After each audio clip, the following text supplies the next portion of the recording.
ان قریب ایک بہت بڑا فتنہ رونما ہوگا۔ حضور نے خبر دی فتنے کی۔ حضرت علی فرماتے اس پر میں نے عرض کیا، میں نے عرض کیا مل مخرج منہا یا رسول اللہ، اے اللہ کے رسول اس سے نکلنے کا راستہ کون سا ہوگا؟ دیکھیے یہ لکھا ہوا ایگزٹ، نکلنے کا راستہ، اور عام طور پر آپ نے دیکھا ہوگا بڑے ہالز میں یہ سرخ روشنی ہوتی ہے، اس میں اس کا اہتمام کیا جاتا ہے کہ اگر خدا نہ خواستہ کوئی حادثہ ہو جائے لوگوں کو معلوم ہو نکلنے کا راستہ کون سا، یہ مخرج ہے۔ حضور نے خبر دی کہ فتنہ ہوگا۔ تو دیکھیے میں ایک بات عرض کیا کرتا ہوں، ذرا توجہ کیجئے، ہمارا حال کیا ہے؟ ہم بڑے ریشنلسٹ قسم کے لوگ ہیں، یہ زمانہ ریشنلزم کا ہے۔ اگر ہم ہوتے تو کیا پوچھتے؟ وہ فتنہ کیا ہوگا، کیوں ہوگا، کہاں سے آئے گا؟ ہمارے سوال یہ ہوتے ہیں، کب آئے گا، کیوں، کہاں، کب، کیسے؟ ان سب کی حیثیت علمی سوالات کی ہے۔ بھائی کب آئے گا ایک علم ہے، کیسے آئے گا علم ہے، کہاں سے آئے گا علم ہے، لیکن اصل جو عملی اعتبار سے اہمیت والی شے ہے، بچاؤ کا راستہ کون سا ہوگا محمد الرسول اللہ، یہ بتائیے ہم۔ مل مخرج منہا یا رسول اللہ، حضرت علی نے یہ نہیں پوچھا فتنہ کیا ہوگا، کہاں سے آئے گا حضور، کیوں آ جائے گا، کب آ جائے گا، نہیں، مل مخرج منہا یا رسول اللہ، اے اللہ کے رسول یہ بتائیے کہ جب وہ فتنہ رونما ہوگا تو نکلنے کا راستہ کون سا ہوگا؟ اس کا جواب ہے، ارشاد فرمایا محمد رسول اللہ نے، کتاب اللہ، اللہ کی کتاب ہے وہ مخرج، یہ کتاب ہے کہ جس کو تھامو گے تو فتنوں سے محفوظ رہو گے۔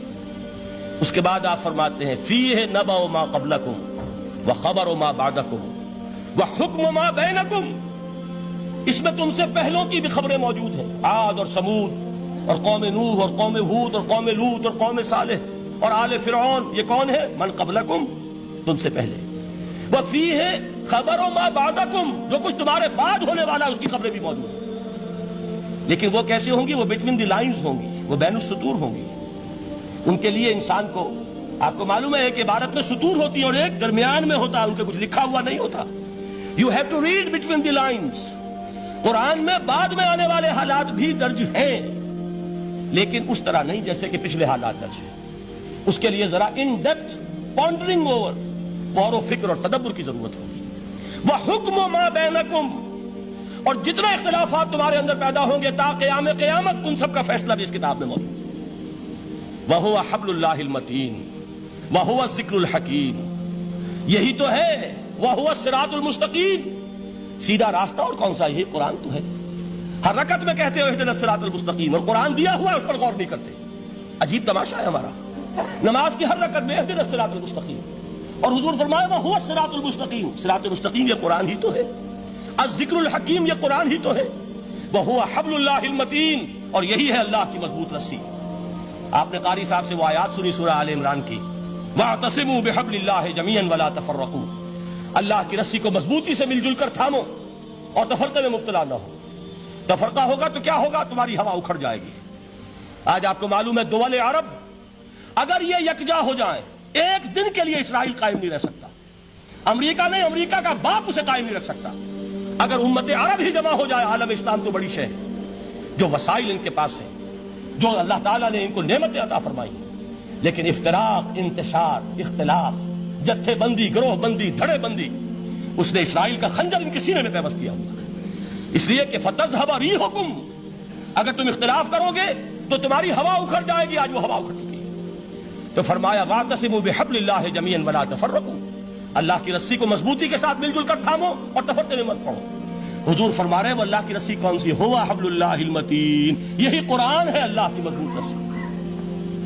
علامہ اقبال نے کیا خوب کہا ہے، علامہ اقبال نے قرآن اور حدیث کے حقائق کو جس طریقے سے اشعار کا جامہ پہنایا ہے، وہ تو خود کہتے ہیں گوہر دریائے قرآن سفتام، میں نے قرآن مجید کے دریا سے موتی نکال کر اپنے اشعار کے اندر میں نے چن دیے ہیں، میرا کام اور کچھ نہیں ہے۔ موتی کوئی بھی غواص پیدا نہیں کرتا، دریا کی گہرائی سے نکال لاتا ہے۔ یہ میری حکمت نہیں ہے جو میرے اشعار میں ہے، یہ میں نے قرآن مجید کے دریا میں غوطہ زنی کر کے اس سے یہ موتی نکالی۔ گوہر دریائے قرآن سفتام۔ اب دیکھیے اسی حدیث کے اس ٹکڑے کو کیسے شعر میں لائے ہیں۔ از یک آئینی مسلمان زندہ است، پیکرے ملت سے قرآن زندہ ہست۔ مسلمان کی زندگی تو ایک آئین کے بدولت ہے، یہ آئین قرآن، جو کہا تھا کبھی قائد اعظم مرحوم نے، جب پوچھا گیا تھا کہ آپ کے پاکستان کا دستور کیا ہوگا، کیا فرمایا تھا؟ یاد کیجئے، کہ ہمیں کسی نئے دستور کی ضرورت نہیں. ہمارا دستور 1400 برس پہلے طے ہو چکا ہے. یہ ہماری بدقسمتی ہے. جو کچھ کہا تھا قائد اعظم نے کہ God has given us a golden opportunity to prove our worth as architects of a new state, and let it not be said that we didn't prove equal to the task. میں معذرت کے ساتھ عرض کروں گا حضرت کہ واقعہ یہ ہے کہ ہم اس کے equal to the task ثابت نہیں ہوئے. قائد اعظم کا دیا ہوا پاکستان آج دنیا میں موجود نہیں ہے. اس کا ایک حصہ اپنے نام سے دستبردار ہو کر بنگلہ دیش بن چکا ہے. اس نے اپنی تاریخ کو خیر بات کہہ دیا ہے. حالانکہ مسلم لیگ کی جنم بھومی ڈھاکہ ہے. 1906 میں ڈھاکہ میں مسلم لیگ نے جنم لیا تھا. اور اگر وہ صرف ہم سے علیحدہ ہوتا یہ اکیلا صدمہ ہوتا. لیکن یہ کہ اس نے جب نام بدلا ہے در حقیقت اس نے اپنے تاریخ سے اپنے پس منظر سے استعفیٰ دیا. یہ ہمارا دوہرا ہمارے لیے صدمے کی بات ہے. کیا 2 یمن موجود نہیں ہیں؟ ان میں سے کوئی ایک بھی اپنا نام چھوڑنے کو تیار ہو رہا؟ کیا 2 جرمنی دنیا میں موجود نہیں ہیں؟ کوئی ایک بھی ان میں سے اپنا نام چھوڑے گا؟ کیا 2 کوریا نہیں ہیں؟ 2 ویتنام نہیں ہیں؟ تو کیا 2 پاکستان نہیں ہو سکتے تھے؟ ہو سکتے تھے. میں یہ کہا کرتا ہوں کہ یہ گہرا صدمہ ہے علیحدگی اور دوہرا صدمہ ہے, اور اس سے کہیں زیادہ بڑا کہ انہوں نے اپنا نام بدل دیا, اپنی آئیڈینٹی چینج کر دی. انہوں نے وہ نام اپنے ماتھے سے اتار کر خلیج بنگال کے اندر دبو دیا. یہ بہت بڑی سزا ہے جو ہمیں ملی ہے. کیوں ملی ہے؟ کہ ہم نے 25 برس تک اس قائد جس کو کہا تھا کہ وہ ہمارا آئین ہے اس کو آئین نہیں بنایا. ہم نے دنیا کے سامنے جھولیاں پساری, ہم نے طرح طرح کے نظاموں کو آزمایا, لیکن اس قرآن کی طرف پیش قدمی نہیں کی. اللہ تعالیٰ ڈھیل دیتا ہے لیکن سزا بھی بہت سخت ہوتی ہے. ان بطش ربک لشدید, وہ ہم پر کوڑا برسا ہے. تاریخ انسانی کی عظیم ترین شکستوں میں سے ایک شکست ہے کہ جو ہمارے ماتھے پر قلم کے ٹیکے کی طرح موجود ہے. اللہ کرے کہ آئندہ یہ تاریخ اپنے آپ کو نہ دہرائے. لیکن میں عرض کر دیتا ہوں آپ سے, جو ہمارے لچھن ہیں, جو ہمارا طرز عمل ہے, جو ہمارے لیل و نہار ہیں, جو ہمارا انداز ہے, اللہ کے دین کا استہزاء اور تمسخر, جس طرح اللہ کے ساتھ مذاق ہم کر رہے ہیں, اس کا شاید اس سے بھی کہیں زیادہ برا نتیجہ نکلے. اللہ مجھے اور آپ کو اور ارض مقدس پاکستان کو اس انجام سے بچائے. لیکن اس کے لیے کام کرنا ہوگا. صرف کہنے سے بات نہیں بنے گی, کمر کسنی ہوگی. ہمت جو ہے پھر انسان کو اثر نو, ایک نئی تعمیر, ایک عزم, ایک ہاتھ میں قرآن اور ایک میں تلوار لے کر یہ امت پھر دوبارہ میدان میں آئے. بہرحال عرض یہ کرنا تھا. اقبال کہتا ہے از یک آئینی مسلمان زندہ است, پے کرے ملت قرآن زندہ ہست, ماں ہما خاک و دل آگاہ اوست, اعتصامش کن کہ حبل اللہ اوست. تامو اس کو مضبوطی کے ساتھ, حبل اللہ یہی قرآن ہے. یہ یک آئینی اور پیکر قرآن کی زندگی, پیکر ملت کی زندگی جو ہے اس قرآن کی بدولت ہے. تو حضور نے کیا فرمایا؟ فتنے سے بچنے کا راستہ کون سا ہے؟ کتاب اللہ فیہ نبأ ما قبلکم وخبر ما بعدکم وحکم ما بینکم وہو الصراط المستقیم وہو حبل اللہ المتین وہو الذکر الحکیم. ایک 3 جملے اور سن لیجئے.